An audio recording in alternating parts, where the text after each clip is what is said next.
Hello, what is up mga ma'am, sir, ma'am? Ako po si Ralph Cifra, isang visual artist from Manila. And today we are going to unbox and review the Star Wars The Black Series, Star Wars The Mandalorian Mines of Mandalore. Okay, here's the action figure out of the box and measure muna natin yung height niya. It's around 6 inches tall. And sa accessories, meron siyang dark saber. Yung dark saber ay around 3.5 inches. Yung kanyang knife 1 inch, and then yung kanyang pistol 1 inch din.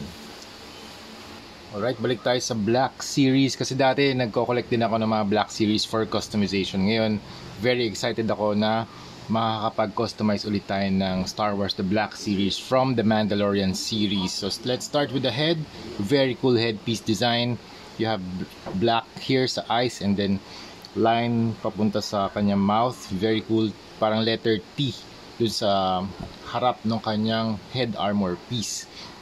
And then yung head armor color silver siya, and then dito rin sa pauldron, dito rin sa chest, sa stomach, sa kabilang side ng shoulder niya, covered with Beskar na steel.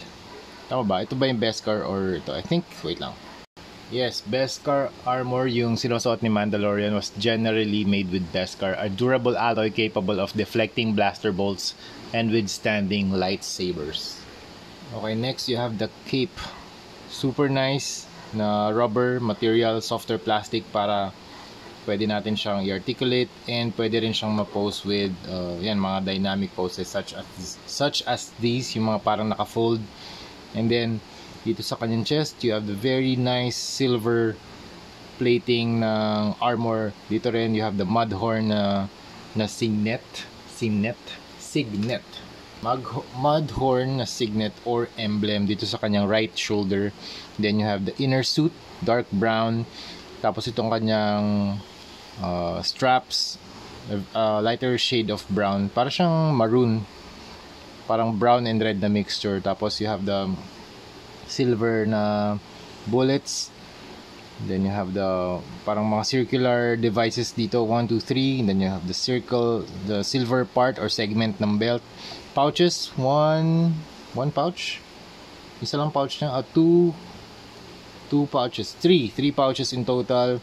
You have the gray part ng suit here sa gitna. Tapos meron din siyang leg protectors or thigh protectors. Yung barrel pwede nating ilagay dito sa holster. Nice, very functional. Tapos yung lightsaber pwede rin niyang hawakan. Tapos yung knife, very nice knife. Pero mag-ingat lang kayo kasi baka matusok.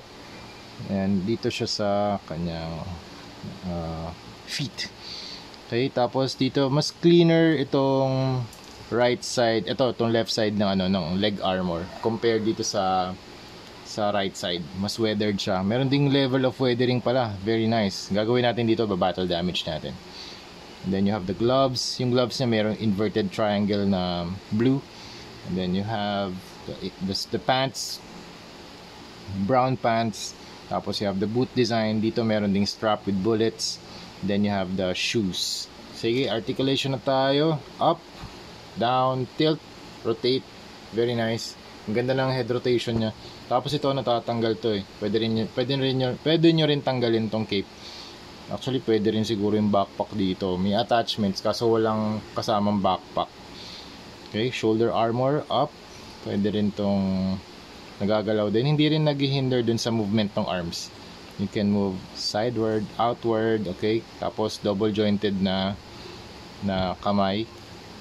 Tapos okay, ball joint yung kamay, pwede nyo ring i-move up and down. And then sa waist, can stretch, ab crunch, halos wala, konting-konti lang movement ng waist, pwedeng umikot. Pwede nyo rin tong i-move yan, out of the way, yan. Itong kanyang strap, kick that far, and joint sa paa, di siya 90 degrees lang, okay? Hindi siya abot sa likod. Okay, 90 degrees. Meron din palang blue na dito, knee protector na may parang bullet design din. Then meron din palang pouch dito. Nice. Tapos sa paa, may ball joint din. Tapos you can move up and down, walang toe articulation.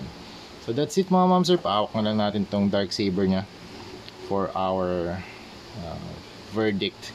Yan. Super cool na action figure from Star Wars The Black Series. Ang gagawin natin dito, customize natin siya na magmukhang mas battle damage. Kaya yung isa naman gagawin nating comic book style din of painting. So yun mga ma'am sir, thank you very much for watching and see you sa next video. Bye bye.